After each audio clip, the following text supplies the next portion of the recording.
In your agenda, you'll see that we're now on the topic of role of culture in societal transformation. I would like to actually start by actually asking Jessica and Noni to just tell us really briefly like what each of your projects are. What is EB-Prec?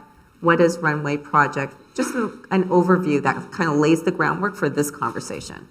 Yeah, I'll start.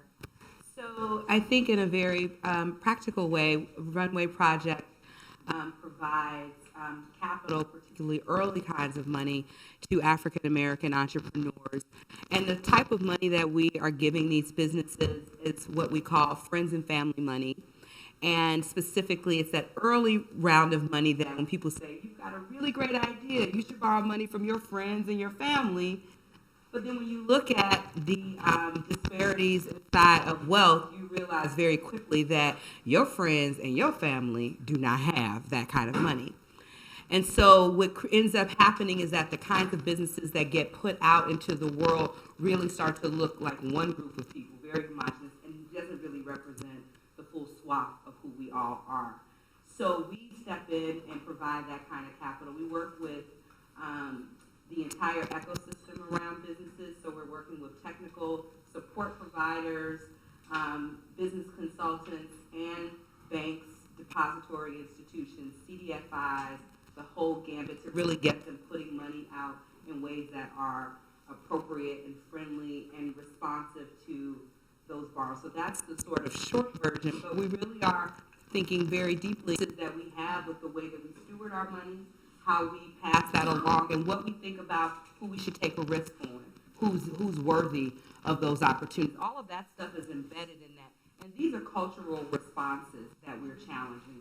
So more broadly, this is also about culture, and then very, very sweetly, it's about culture because I'm also wearing the earrings of Candid Art, which is one of the companies that we have supported. So it's very directly supporting the artists, but in culture in that way, and the makers, and then very broadly challenging these ideas and norms and patterns that we have that underpin how we move our capital.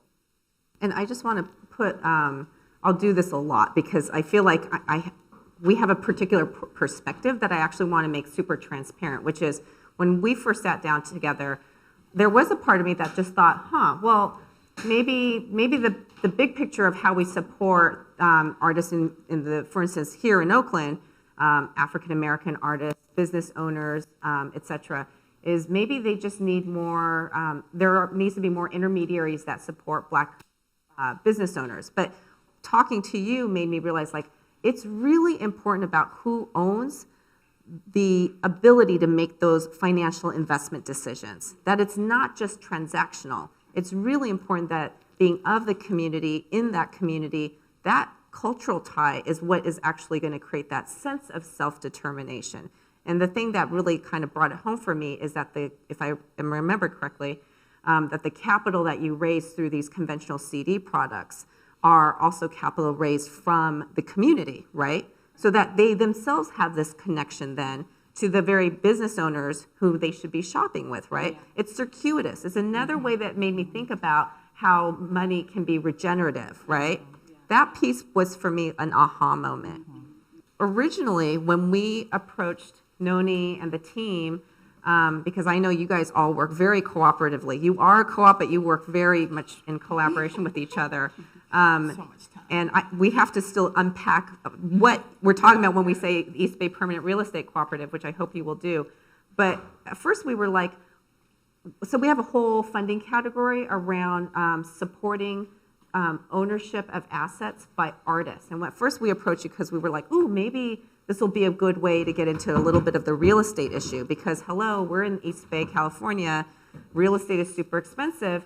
And honestly, until we met you, we were like, well, there's no way that ownership of assets that will touch the real estate as an asset because it's a far more expensive game than what we can play with our smaller dollars.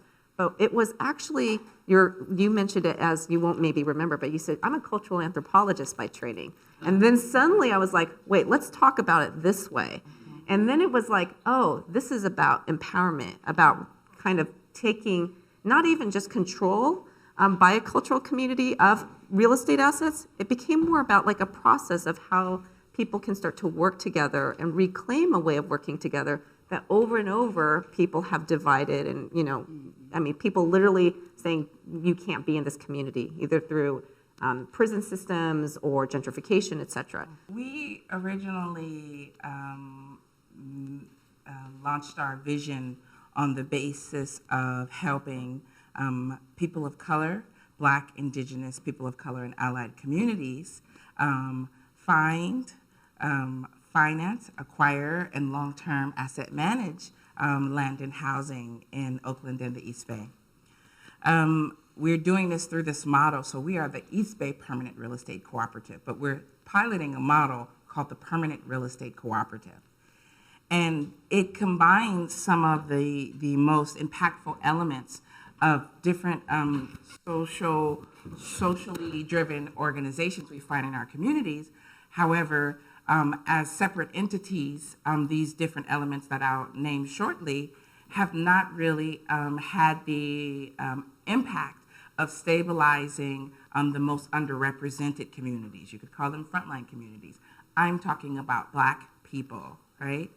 And I'm talking about the communities that experience the same kinds of anti-Black, anti-Indigenous, anti-people of color, or the other term you could think of it is racialized displacement. And there are lots of dynamics that flow into this phenomena that we think of as racialized displacement.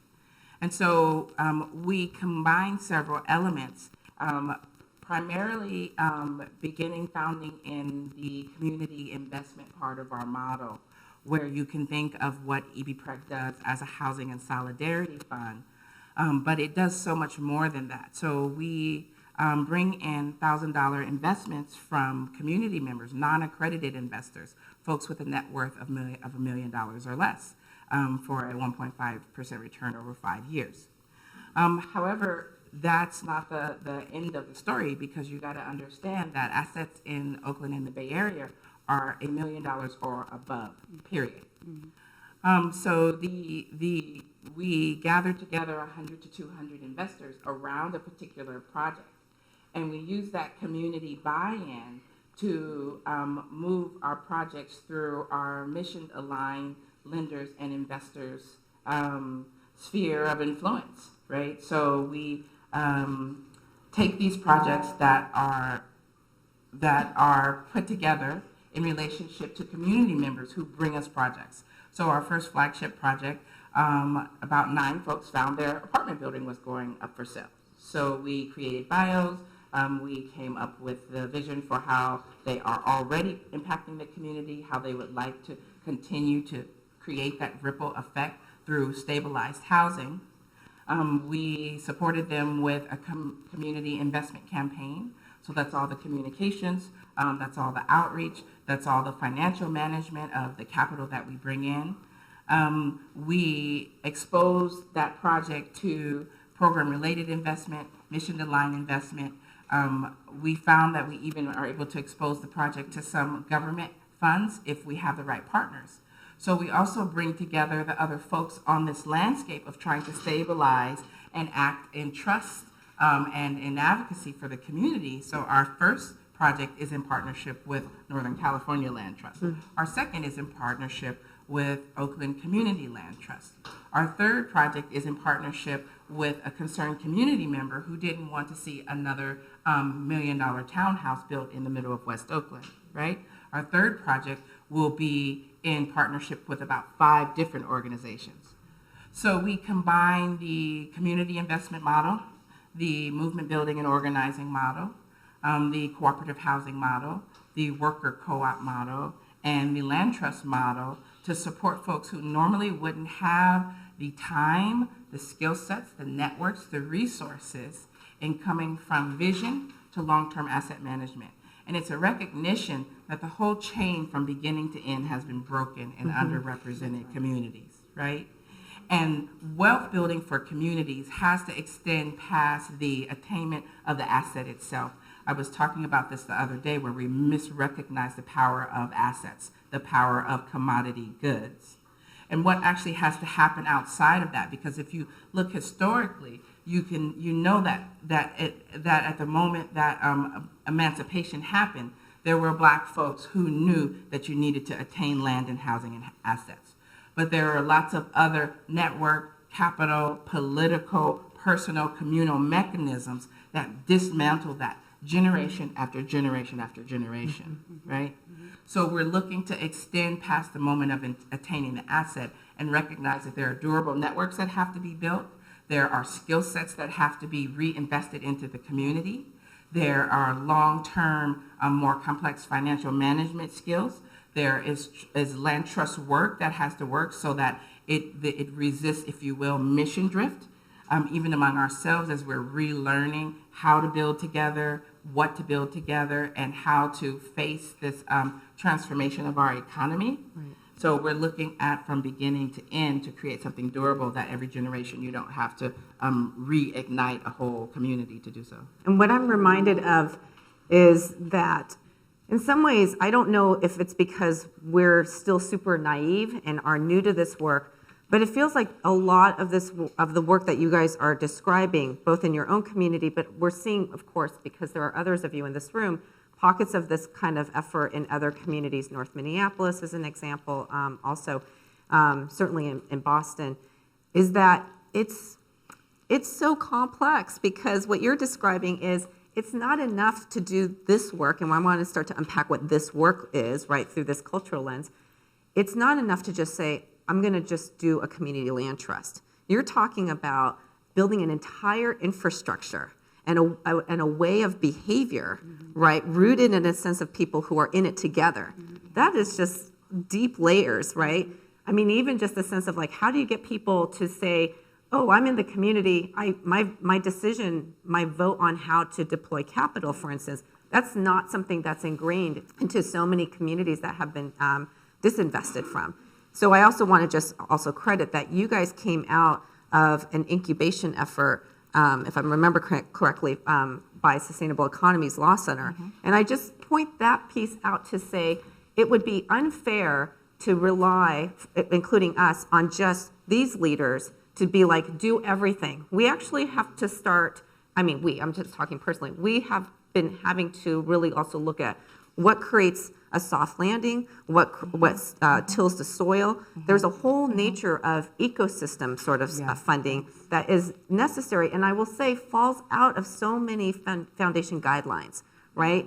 It's not coming from a health funder exactly, right? It's coming from someone who can appreciate in a way like this takes so many different things. I don't want to get too far into it, but just at CoCap, somebody was talking about the indicators of a thriving community. And so many of us understand that, right? There's a lot of work on that in the last decade around like, do you have, what are your health indicators? What are your housing indicators? Like all of these things, like maybe 7 to 9 of them. And I actually find that, I used to really appreciate that because sometimes you could then weave arts and culture into that. But I'm actually finding that indicator model to be super problematic because it once again reifies funders' ways of saying like, well, we'll work on just that lever to depress without actually being like, this is a people endeavor, right? It's a community endeavor. So I just want to point that out. I just want to say I was glad you came back around to ecosystem as opposed to infrastructure, right? Because it's the systems approach that really makes a difference. So even if you're talking about funders and benchmarks, the question is, what are the outcomes that the process will create, right? Yeah. It's less about your mission alignment and more about your actual inputs into this space that you want to make an impact on, right? And as you point out, you can't just talk about health inputs, right? You can talk about, for example, our third mission pillar is Heal People Power. And it really, it not only takes into account the historical, social, and interpersonal healing that is necessary to support communities to move into a place of cooperation and durability. But it also refers to the internal social, psychological, and organizational illnesses that we reproduce as practitioners ourselves. So there should be this whole constellation of questions that each organization asks about the organization they want to fund, whether or not they're ready to press all the levers. The question is, are you considering all the constellations of relationships in your impact area. What do you perceive those necessities to be, and how do you plan to draw them into your ultimate project goal? That, and I'll credit Nia, who's in this room from Boston Ujima, for pointing something out that I was sort of like, I'm still, I feel like I have to translate even inside my own brain. There's the part of me that's like 20 years as a grant maker, and then there's the conversations that I have on the ground, and I have to kind of do this like little switcheroo, because then I also have to translate it to our funders and the funding field, which is, she said that a lot of the work in terms of how culture manifests is around healing work. Yes. And I was like, well, I kind of get it on a theoretical level, but then it was like, oh, that shows up in how they structure their governance. That's with the community. It's right. It's like a whole thing. So, Lauren, you've done years of work in economic justice, et cetera. And the reason I wanted, and I'm appreciative of you being with us, is that you've also helped hone my own language and thinking around the concept of cultural finance. And you also shared something very powerful, which is we don't talk about it this way because we're so siloed, but that economic systems are by nature cultural, right? And I was wondering if you could share a little bit about your frame, like how did you get to your point of view about cultural finance? Because I think that would be really helpful for those of us on this journey. Thank you. Thank you for the opportunity to be here and to be with these giant leaders in the field. I have a lot of respect for the work they've been doing and monitoring it for a while. And for me, the reason why this is really deeply cultural work is because what cultural finance to me means is a set of agreements among a group of people about how they access capital, how they use that capital, and how they regenerate that capital in their community for community benefits. And there are lots of examples of this. We, in this room, are probably familiar with ones that we've heard on this panel, but ones in our own communities. Whether you're from a community that uses something that's called a rotating savings and credit association, or commonly referred to as a SUSU in some communities. I see people nodding heads. That's a very common reference point in lots of communities. SUSUs, or rotating savings and credit associations, exist in all kinds of communities, particularly among indigenous people and people of color. People who come to the United States from other places bring their savings and credit norms with them, and they have a set of agreements about those norms. It isn't only that they have a culture about how they access the cultural norms in their community around performance in the arts. It's also about how they access and utilize currency and how they use that currency to build power, to build economic power. Now, why was that necessary? It was necessary for the same reasons that Noni talked about. Because the chain, I would say the chain was never intended to be working in those communities. I would say the chain was always intended to be broken. Mm-hmm. And it has been a perpetual systemic approach to breaking the chain in communities that have come to the United States, that were brought to the United States, that were indigenous to the United States, and make sure that they don't have a stronghold of economic power. And so that has necessitated people devising their own ways when their communities have been redlined and shut out and disenfranchised and capital withdrawn from those communities in an intentional, systematic way.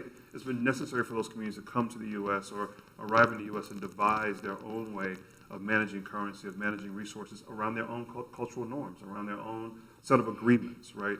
And that set of agreements has led folks to really thinking about how they infuse culture, how they infuse ritual, how they infuse normative behaviors, how they deal with disagreement and dissonance and discord around money, how they ensure that they have scalable projects that they invest in, what are the norms and rules around when money is used and the purposes that money is used for. So for me, cultural finance is really an encompassing notion about how people in a community, however they define themselves, agree to use currency to improve their community and empower their community. There's a thing that you're reminding me of that I say often, but I have to say pretty quietly. I've never been taped saying this, but I also feel like when we talk about these kind of normative behaviors in the dominant system, and I mentioned, this particular moment we're in of how to interpret capitalism as, highest amount of profit at the expense of planet and people, right? That it's not just relegated to the commercial sector. It's actually in the nonprofit sector that we have this particular, Western European hegemony that gets deployed. And I very overtly often say over the years I've been working in this field of philanthropy that nonprofit work is inculcating people into a particular behavior. Just the nature of like competition-based grants, being able to sort of, show up in a certain way that makes sense, like, people who get rewarded for being academically conferred. So much of foundation work today is also about, rather than really starting with the people and what they need, or communities and what they need, it starts actually with like, well, let's get empirical back data to actually justify why we would be funding in this area, and then have everyone who is seeking our funds conform to these to the kind of goals made explicit in that program design work. And that is actually for the work that you guys are doing, and for so many who are trying to actually create financial independence from those systems. A lot of just even the most innocuous behaviors in foundation work are really undercutting and undermining on the ground efforts. So you don't have to comment on that. That's just my own point of view. But you will. That is cultural. Exactly. That right. is cultural. That's right. Yeah. That's right. So when we're talking about the role of culture and social transformation, we have to recognize that Western bureaucratic power practices are cultural frameworks that are filled up with symbolic production, human concern. These are not objective structures. These are not scales that simply apply to reality. These are human beings creating these outcomes. Yeah. Yeah. So. Maybe that's a good segue to, I want to actually start to get explicit, because frankly, we haven't yet gotten explicit and ambitious in our own initiative about what we mean when we talk about systems change, because you all and others, of course, in this room have helped us learn that systems change, again, I said it at the opening, we thought about systems change purely through an economic lens. And it wasn't because we thought economy is more important than health. It wasn't that. It's just that we kept trying to go as upstream as possible around just one problem, but it's a big problem, which is for so long we've been trying to help artists be financially sustainable in the pursuit of their practice in America. And current systems of support just don't cut it. So we just kept going upstream, and finally it went all the way up to like economic systems. But in conversations with all of you, we've been becoming more aware that it's actually about Black empowerment, that it's not just about like a theoretical, this is why we've shifted from like, well, let's go an academic route. And I'm wondering how you interpret cultural work and what it means for you in terms like, if you saw it forward, for over the next 10, 15 years, ideally, like what would that economic system look like, and who would be the leaders of that system?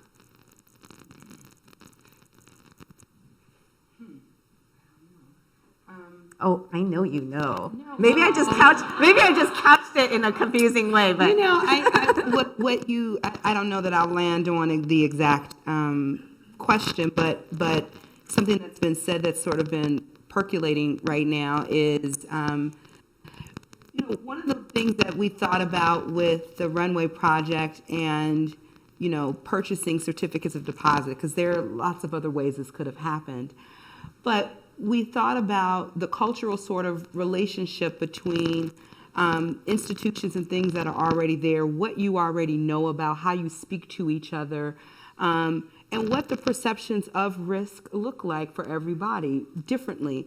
And we were trying to find a way where we could all show up and be investors, where we could take out some of those layers of privilege and access that have been rewarded inside of this financial institution because of proximity to whiteness. We wanted to remove a lot of those things and say, okay, my dad can do this, and you, big institution or foundation, can do this, and we can actually be together, because some of those layers of power dynamics that we keep perpetuating are inside of who gets to be named this thing and who's not. And then what does that do for the power building of that community, the base build, the building, political building and power building in that community, when automatically you're saying, I'm not investing in this place. I shouldn't have an ownership stake. I shouldn't talk about this as my thing. And so how do I really get engaged on the ballot at that point? How am I then engaged across these other layers of things? How am I engaged as my own health advocate? If you're already telling me that there should not be any place for me to show up the way that you get to show up. And so it was really a very intentional thing for us to think about how we keep pressing that lever of who gets named what and what does that look like. So let me stop right there because there was a soapbox and I was about to just get one out. Okay? And then I was about to black out and realize there are other people here that I need to make space for. You know how you get on. It's like, whoa, right. It's up and that was me, right? So let me take a breath and just sort of let that land for a moment. We'll marinate on Right. that. Thank you. Yes, Ashe, yes. Lauren, you've done so much work over the years where, I don't know, I mean, share with us, like, do people who are working, especially out of the foundation sector, really overtly and intentionally think about that cultural finance term? I don't know that it's a term of currency in the sector. I don't hear the colleagues that I'm aware of who do economic justice funding, for example, using that as a frame necessarily. And I don't know that you need to. It works for me because it helps me to it gives me some language and a framework for understanding what I see happening really all over the world and all over the United States, which is whether you're talking about Grameen Bank and the work that Muhammad Yunus has done, or Aaron Tanaka and the work that they're doing in the Ojima project, or work that Runway and Jessica's doing. Yeah, it's just Nia's over there behind the pole. All these, there's some common threads here. What Muhammad Yunus started to do there was really recognize that there was a consistency of norms and expectations that he could build on. Like there were just norms and a set of relationships and social capital, a Western term, but this notion of social capital already existed. And it provided a basis for thinking about how you could move capital in a community to support microfinance, right? Mondragon, colleagues and I were visiting Mondragon and did a study tour earlier this year. Same basic notion, an international, very complex enterprise, over 100 actually businesses within this enterprise, but centered around a set of common norms and expectations and agreements that really what they're all working for is Basque country. That every enterprise, every company is created with one single mission in mind: benefit Basque people. Now, there's a lot of different businesses and a lot of different industries that Mondragon operates, but they all operate for a common purpose: Basque, right? And so there's a set of expectations and agreements around that. And similarly, in the U.S. context, what I see in communities of color in particular all over the U.S. is people organizing around a notion of what we can do to benefit ourselves because nobody's coming to save us. We have to save ourselves. We have to figure out how we're going to empower and build the kind of economic pathways for meeting the needs in our communities and not expecting people to come and do it for us.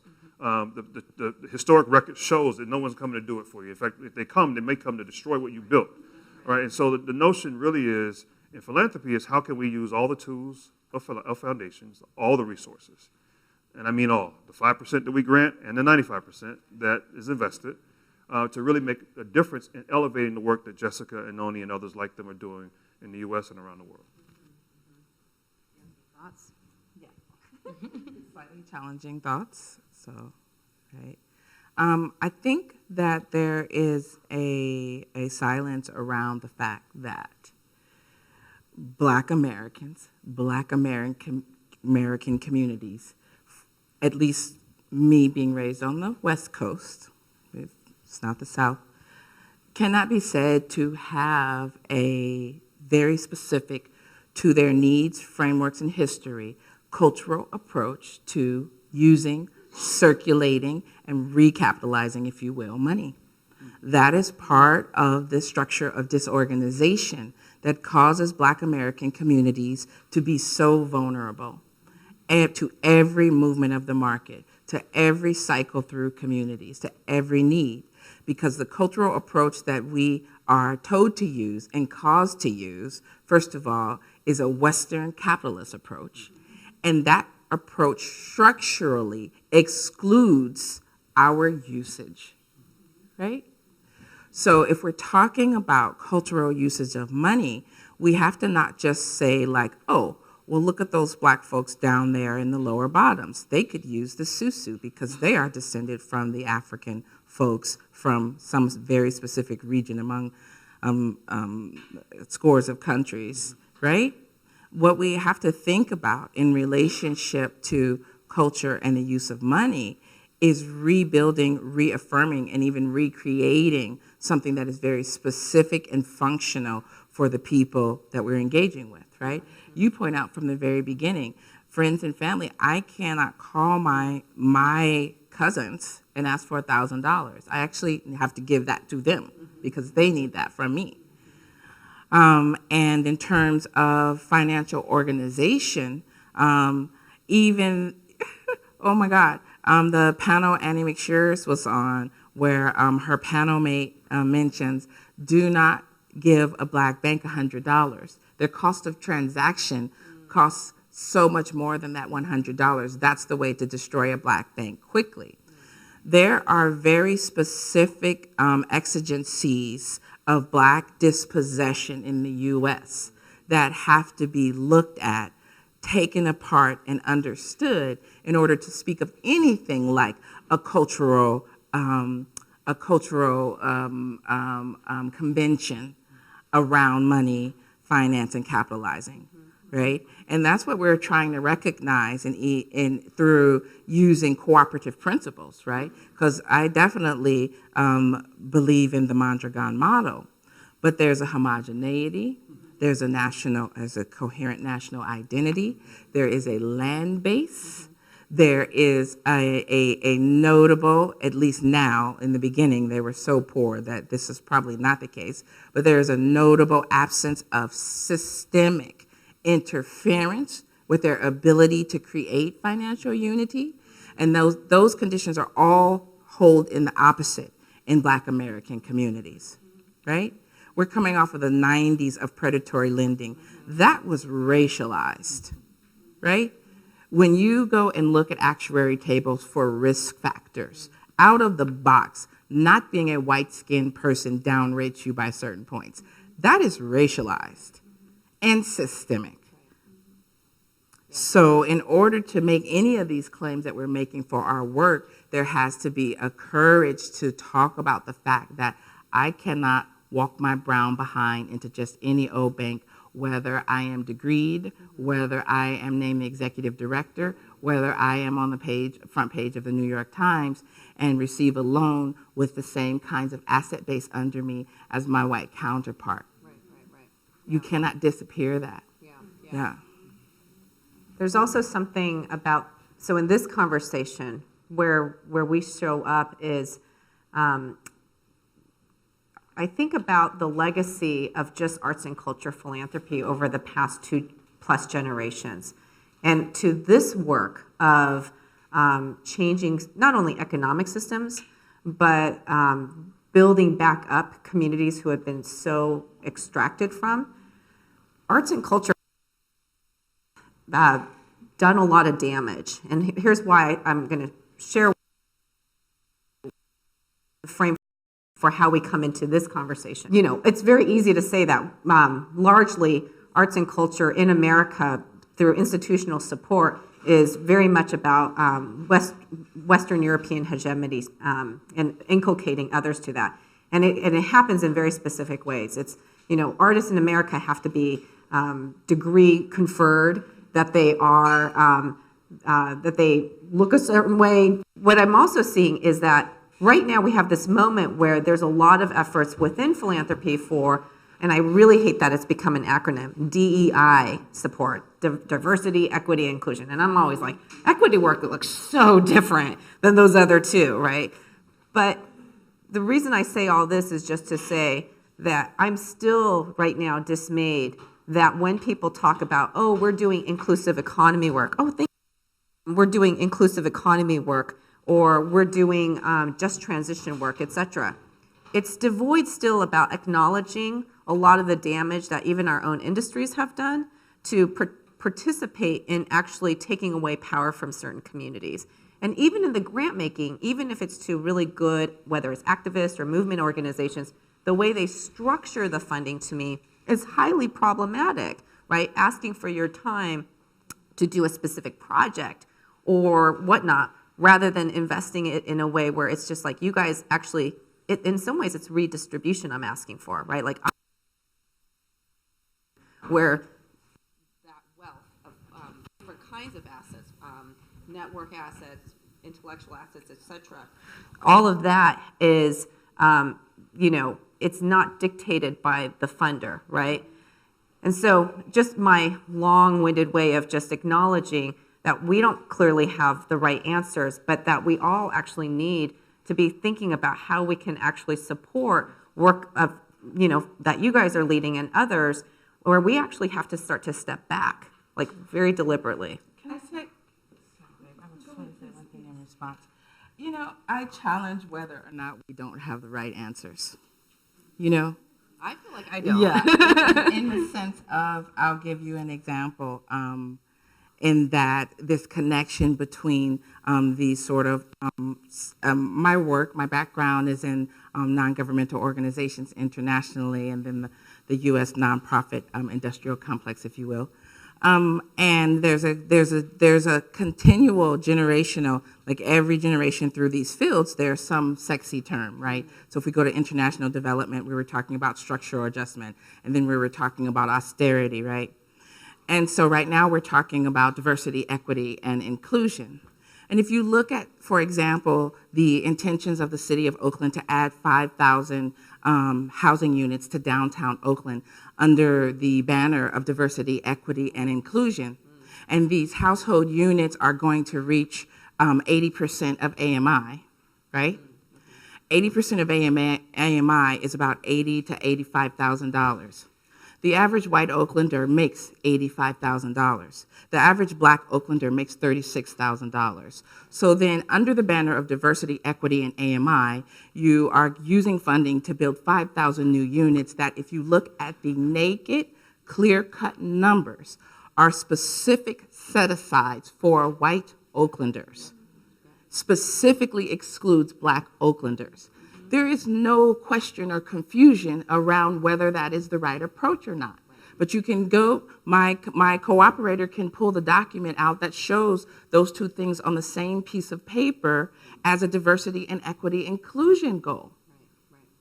So we may not know all of the nuts and bolts, we're all experimenting and R&Ding, but there's some stuff that's really clear and really naked that could demonstrate the right pathway into supporting folks. And what I'm hearing you say is, at least from a funder perspective, we need to be asking better questions. If we really are trying Of ourselves. like if we're really trying and genuinely interested in whether it's DEI or whatever, social justice, etc., if we're not asking those questions and seeing it clearly, we're intentionally at this stage of all of civil society, we're intentionally obfuscating. And you certainly don't want to ask the question of a $200,000 capitalized consultant who has never walked through a pile of trash and seen a human that they were in high school with. Right. Those are the wrong people to ask those questions of.